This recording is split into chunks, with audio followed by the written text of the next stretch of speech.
Salut à toutes et à tous, comment ça va? Désolé, j'étais parti chercher ma petite huile 4 temps parce que sinon pour remonter le moteur, c'est la baise. Donc là, je vais vous sortir un petit peu, vous allez voir. On a une première caisse, je peux vous dire qu'elle est blindée. Une première caisse avec tout ce qui va être bas moteur. On a une deuxième caisse avec tout ce qui est carter. Et on a une troisième caisse avec tout ce qui est au moteur, cylindre, culasse, etc. Toutes les pièces ont été nettoyées, refaites, j'ai des choses qui ont été changées. On a un cylindre qui est quand même revenu un peu à sa tête d'origine. On a un piston neuf important. On a les culasses, tout a été refait. De toute façon, vous avez vu un petit peu sur Discord. Bon, et ben voilà, c'est parti. Et vous avez vu aujourd'hui, j'ai sorti le t-shirt Honda parce que c'est pour l'occasion, c'est pour l'occasion. Normalement, je suis pas censé le salir, normalement. Donc, on va se récupérer déjà première caisse, tout ce qui va être bas moteur. Donc là, on a de la petite pièce à remonter. Donc là, on a le système pompe qu'on avait galéré où on avait percé les vis la dernière fois. Ça, c'est tout ce qui est vis de carter, on se les met là. Le CDI aussi, CDI complet. Le magnifique, bon ça je vais le laisser, mais le magnifique vilebrequin. Parfait, non? Donc, le bas moteur complet. Ne vous inquiétez pas, je vais le rapprocher. Donc, bas moteur complet. Donc là, pour le remonter, on va avoir besoin donc du vilebrequin.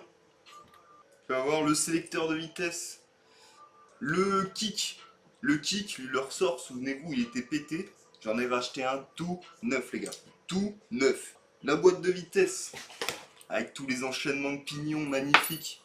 Voilà, donc là on a toutes les pièces normalement. Là on a toutes les pièces juste pour remonter la partie bas moteur. On va essayer de se le monter comme ça. Carter gauche. On va mettre vilebrequin. Tout le système, tout le système de boîte de vitesse. On va tout remettre. On remonte tout. On referme. On revient mettre les équipements par-dessus. On referme. Et ensuite on vient mettre la tête au-dessus.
Yeah.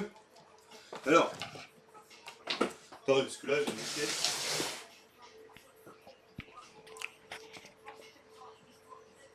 Clip de rap.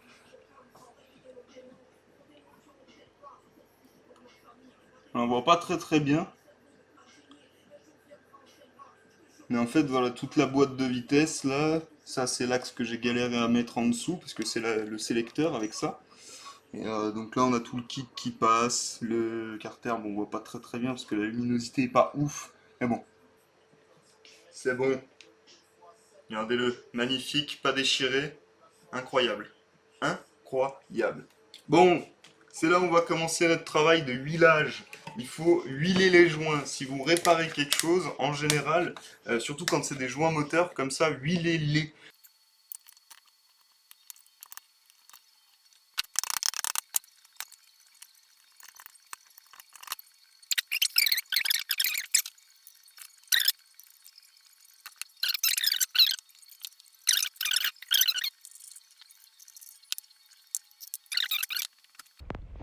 Voilà, je fais ce petit live là depuis tout à l'heure, je suis sur le moteur, donc vous avez vu en fait j'ai bien galéré, parce que j'étais en train de me poser la question comment remettre l'axe de kick.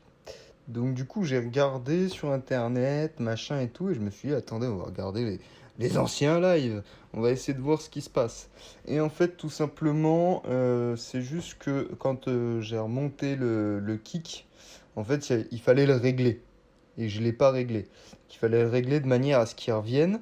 Parce qu'en fait, si vous préférez, là, le kick, quand vous allez kicker, il revient grâce à la vis qui est là. Genre là, la vis, si elle revient pas, enfin, si il n'y a pas la vis, ça revient pas.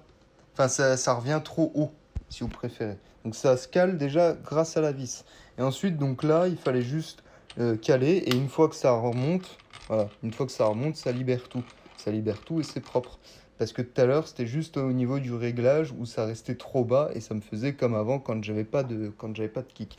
Donc là, on voit bien le sélecteur, pareil. Donc le sélecteur, je l'ai remis, je l'ai recalé. Donc là, là normalement, ouais, parce que je l'ai pas de l'autre côté, c'est pour ça que je peux pas trop forcer à la main. Mais il y a juste un ressort qui vient prendre, qu'il faut détacher, mettre au milieu et puis élargir et venir caler au fond. Et c'est ce qui permet donc de laisser le kick.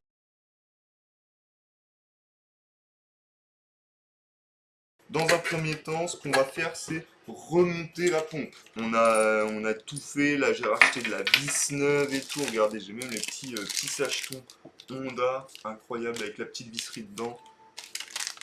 Pam mon gars, pam, qu'est-ce qu'il y a, qu'est-ce que tu vas faire, de toute façon tu peux rien faire, boum. Pardon, on se calme. Donc là la petite pompe, donc là le petit joint, donc ça on a la petite plaque ici, on a là un axe qui vient tourner dedans, on a les deux petits joints qui vont venir se caler derrière ici là au fond, normalement vous le voyez. Là, ça, c'est la petite plaque, on sépare en deux et on a une petite roue qui vient tourner avec. C'est la base, c'est la pale. Donc, dans un premier temps, il faut qu'on remonte la plaque qui vient derrière. Elle venait comme ça. Voilà, parce qu'il y a des trous, il y a des trous qui viennent en face. Normalement, vous ne pouvez pas vous tromper. Quand vous venez la remettre, vous avez deux trous là qui viendront vous aider à passer les vis. Et là, les deux trous de fixation de vis à l'arrière.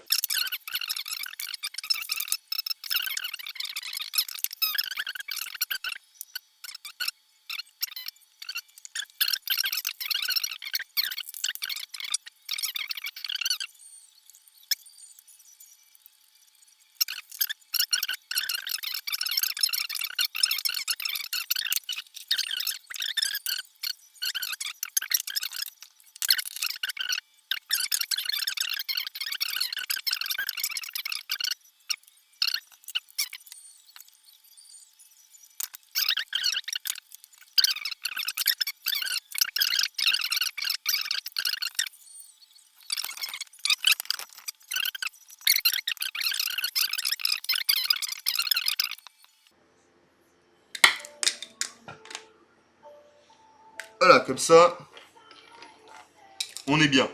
Donc là, on vient remonter, ça c'est la partie arrière de l'embrayage, la partie principale. Ça, c'est celle qui est tout le temps, en gros, en mouvement. Là, on a une petite rondelle qui vient se caler ici pour éviter tout simplement que ça tourne et que ça s'enlève au moment propice. Ensuite, les disques. Tac, tac. Là, on a l'embrayage qui est recalé. Donc, maintenant, la rondelle, l'écrou qui m'a bien fait chier pendant le démontage. Et là, voilà. Là, on vient tourner ça. On vient tout serrer et ça sort bon. Donc, là, on est bon. On remonte la partie de la pompe. Enfin, la deuxième partie de la pompe, pardon. Donc, avec un écrou exactement pareil à l'intérieur.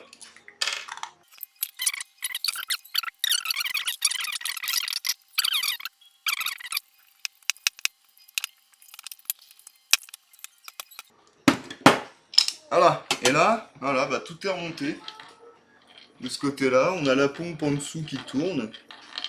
On a tout qui va bien. Là, on a vraiment tout qui va bien. Là, on a le petit roulement qui vient se caler là. Avec normalement, du coup, la petite tige qui rentre.